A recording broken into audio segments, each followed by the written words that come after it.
to the day of the incident. Can you tell us just in order of what happened? It was September 4th, 2019. The call came over the radio. I knew my partners were busy with other things. It wasn't my beat to handle, but I was in the area. So I told dispatch, send me the call and I would go handle it. It came out as an unknown problem, which could be a multitude of things, could be nothing, could be something. As I'm driving there, dispatch airs over the radio that it has been bumped up to a priority 1. Mom was heard on the phone saying, "Oh my God, get my son out of here." You can hear him in the background, but you can't make it out.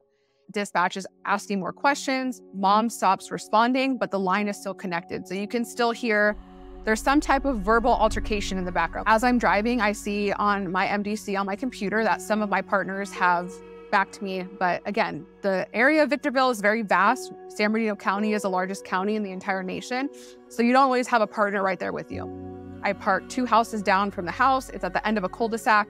As soon as I break the barrier of the driveway and the road, the front door flies open and the suspect comes walking out directly towards me. He's matching the description. I know this is the address. We've locked eyes. He has that demeanor of aggression. His fists are clenched, his chest is puffed. Right behind him is Mom, and she's holding a knife in one hand and she's still on the phone with dispatch on the other. I can hear dispatch talking. I can hear somebody else talking.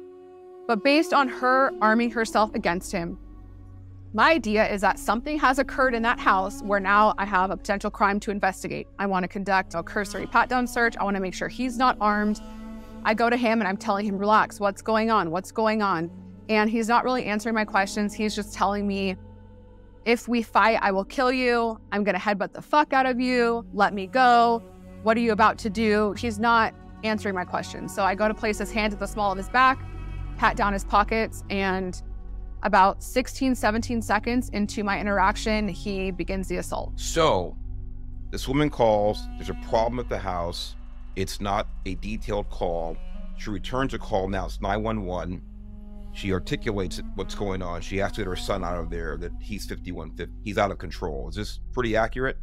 There was no mention of mental health issues or 5150 at this time. Okay. The only thing we knew was there had been prior calls for service the day before. Actually, I think there was 2 separate calls. I didn't go, it was on my off day, but my partners had responded and it was civil issues. The day before, my partners were able to talk them out. You go over there, get a breath. You go over there, go for a walk, and everything was fine. So then the next day she calls, and based on the very limited information that dispatch had put into the call and that I was hearing over the radio, was just sounded like a mother-son dispute. Didn't really give too much info on what was said in the house, what occurred. But like I said, that phone line, she stopped responding. So that's what created the response of maybe something serious had happened. And when you arrived, you did know that it was a male that the mother was referring to. And she said son on the phone, but so it's a male. When you got there, based on your training, your experience, the fact that the mother, this woman, comes out armed, seems pretty commonsensical to me that now you would be in a, first of all, self-preservation mode and put yourself in a position to detain someone in order to conduct a cursory investigation. Is that fair to say? Exactly. That was exactly what I tried to do. Once I place his hand to the small of his back, I ask him, do you have anything that'll poke me, stick me, hurt me? I start patting him down. He gives me his right hand, but his left hand is still, it's like the passive aggressive, not actively fighting me, but he doesn't want to give it to me. So I tell him, like, just relax. What's going on? And he tells me, let me leave. Obviously, it's malfeasance if I just let him leave if a crime had potentially occurred. Needless to say, I go to try and get his hands behind his back in a little more of, listen to me, let's just figure this out. He spins around and he grabs my left wrist. So now we're facing each other. We're about, I don't know, 5-6 inches from each other. And he's gripping my wrist so hard that we're tug-of-warring over it. And I'm telling him, let go of me, stop fighting, get on the ground. I tell dispatch I'm 415, which means I'm in a fight. And then we start going through the levels of the use of force continuum. I try the verbal commands, doesn't work. I try, defensive tactics, trying to get him on the ground, not working. And it escalates to the fact where I can't tell you exactly the time markers, but we're probably fighting for about 30, 40 seconds at this point, and we're like wrestling each other. And so I'm telling him, get on the ground. The way that he's holding my left wrist, I'm like cross-bodied and I can't reach my taser. So the thing I go to is my baton. And I rack it out and I tell him I'm gonna hit you, and I go to hit him and he grabs it from me and throws it. So I'm like, okay, that's not good. There's a weapon on the ground now. And as he throws it and my attention turns towards the baton, he grabs my bun on the back of my head and he pulls me down. He's trying to knee me in the face. And meanwhile, mom's on the phone. Dispatch is hearing all of this, which in hindsight is beautiful because when he pulls my hair down, he detaches my radio, which ran down through my vest onto the back of my duty belt. So I'm trying to put out, I'm 415 and I'm not hearing anything. I'm not hearing any response. I'm not hearing my partner say, send it to me, I'm in route code. And I'm like, where are my people? Like, I need my people. So we start fighting. About 2 minutes in, he starts punching me in the face. And he starts punching me and punching me. And now is when the video kicks on. So I think it was about 2.5, 3 minutes that we were fighting before that video of the neighbor kicked on. So now you can see we've moved from the driveway into the roadway. And I take my gun out and I tell him, I'm gonna shoot you.